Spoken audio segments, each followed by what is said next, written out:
accept these gifts and bless our land.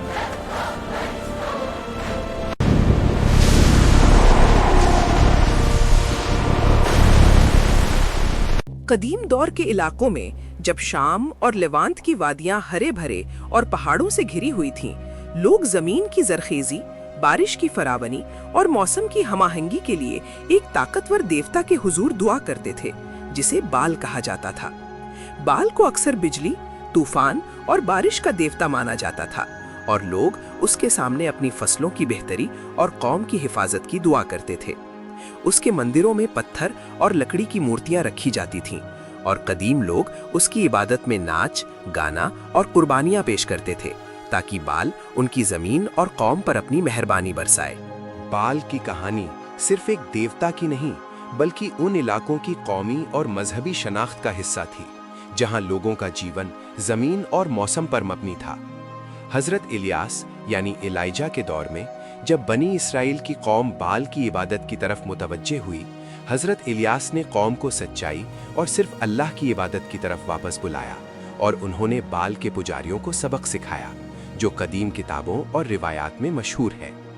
بال کی عبادت اور قدیم لوگوں کے رسوم آج بھی آرکیولوجیکل سائٹس میں ملتے ہیں، جن میں مورتیاں، سٹیلیں اور انسکرپشنز شامل ہیں جو اس کے مقام، عزت اور لوگوں کے انداز زندگی کا ثبوت دیتی ہیں۔ بال کی کہانی نہ صرف ایک دیوتا کی ہے بلکہ اس دور کے لوگوں کی عقیدت، ان کی فصلوں کی امید اور انسانی کوششوں کا نتیجہ بھی ہے، جہاں ہر بارش کی بوند ان کی روحانی اور مادی ضرورت کو پورا کرتی تھی، اور ہر طوفان یا بجلی ان کی تکلیف اور امتحان کا پیغام دیتی تھی۔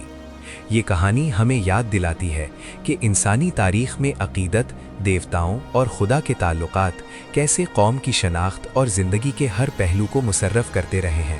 اور کیسے لوگ اپنے تقدیر اور قدرت کے سامنے دعا، عبادت اور قربانیوں کے ذریعے اپنی امید رکھتے رہے۔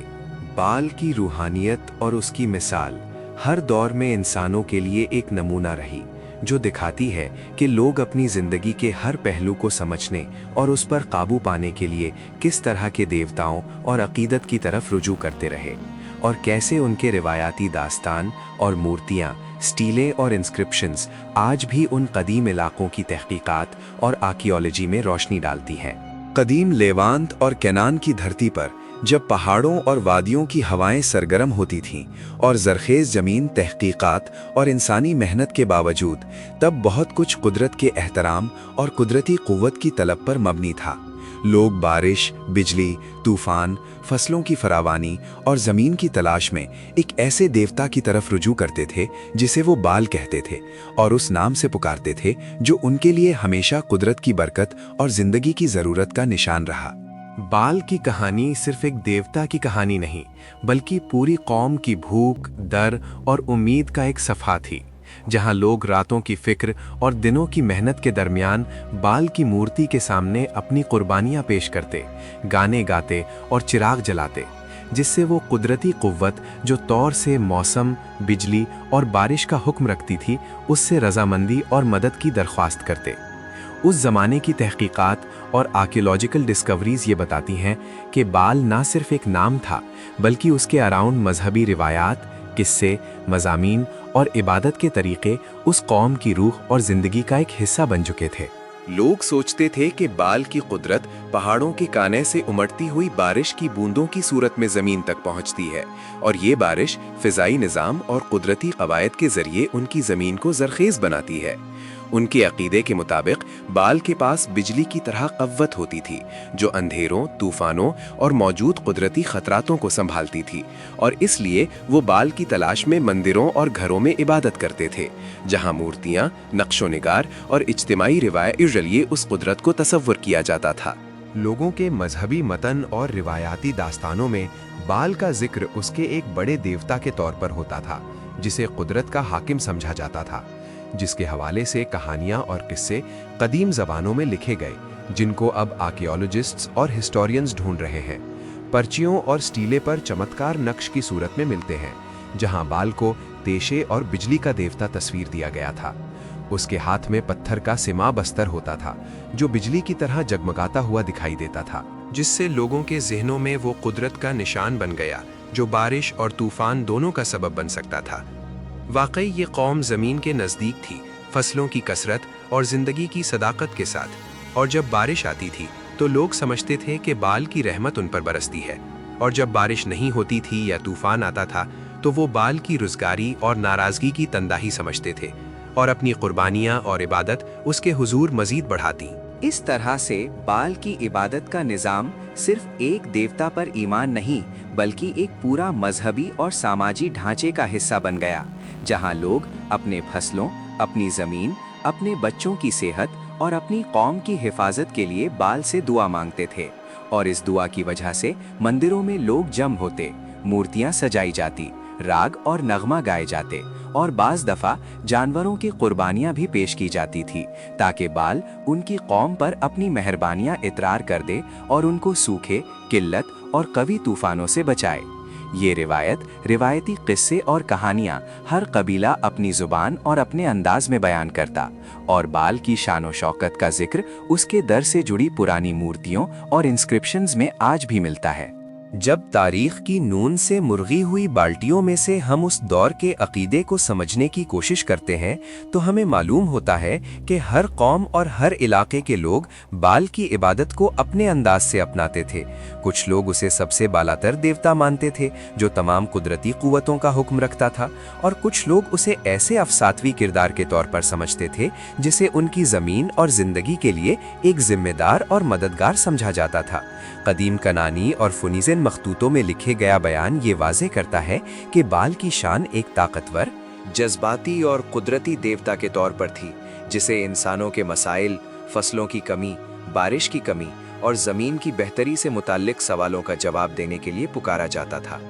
उस दौर की रिवायत के मुताबिक बाल ने अपने बंदों को इम्तिहान और मुश्किलात से गुजारा, लेकिन साथ ही उनको अपनी कुदरत का इल्हाम और बरकत भी दी, जिससे वो फिर से अपनी ज़मीन को ज़रख़ेज़ बना सकते, फसलों को हरा भरा कर सकते और कौम की ज़िंदगी को तरक्की और बरकत की तरफ ले जा सकते। बाल की कहानी में अक्सर सियासी और समाजी पहलू भी नज़र आते हैं, क्योंकि उसके आसपास जो रिवायत और अकीदत फैली वो पूरी कौम की जिंदगी को असरअंदाज करती थी। कभी बारिश न होने पर लोग इस बात पर बहस करते कि बाल नाराज है या उसकी कुदरत कमज़ोर हो गई, और इस बेचैनी में उन्होंने अपने बुजुर्गों और इमामों से मशवरा लिया, जिसे लोग समझते थे कि बाल से सीधा राब्ता रखते थे।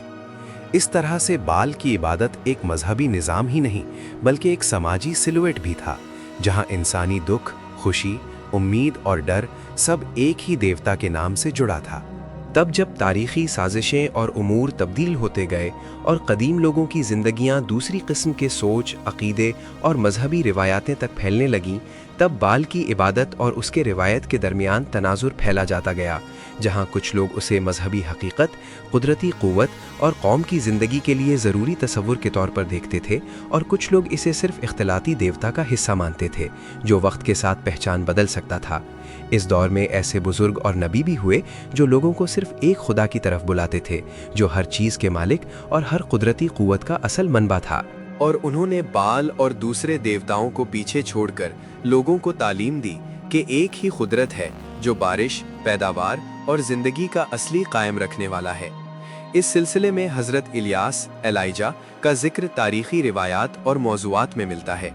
जहां उन्होंने लोगों को सिर्फ अल्लाह की तरफ बुलाया और बाल की इबादत को मुखालिफ समझा, जो एक अजीम तरीन मजहबी मुखालिफत का सिंबल बन गया, जिसे आज हम तारीख़ी मनाजिर और रिवायात के ज़रिए समझते हैं। लेकिन चाहे लोग बाल को मजहबी हकीकत के तौर पर मानते थे या फिर सिर्फ एक कदीम रिवायती किरदार, उसके असर और उसकी तस्वीरों का निशान उस दौर के इलाकों में कदीम मंदिरों, स्टीलों, नक्शों और मूर्तियों की सूरत में आज भी पाया जाता है, जिसे रिसर्चर्स और आर्कियोलॉजिस्ट्स ढूंढ रहे हैं। उन कदीम लश्करों और कबीलों की दास्तानों को जमा करते हुए एक ऐसे वाकई इतिहास को सामने ला रहे हैं जहां इंसानी अकीदे, उसकी डर और उसकी उम्मीद कुदरत के एक पहलू के तौर पर बाल के जरिए जाहिर होती थी। बारिश की पहली बूंद से लेकर तूफान की बादशाहत तक, ज़मीन की ज़रख़ीज़ी से लेकर इंसानी ज़िंदगी के हर पहलू तक,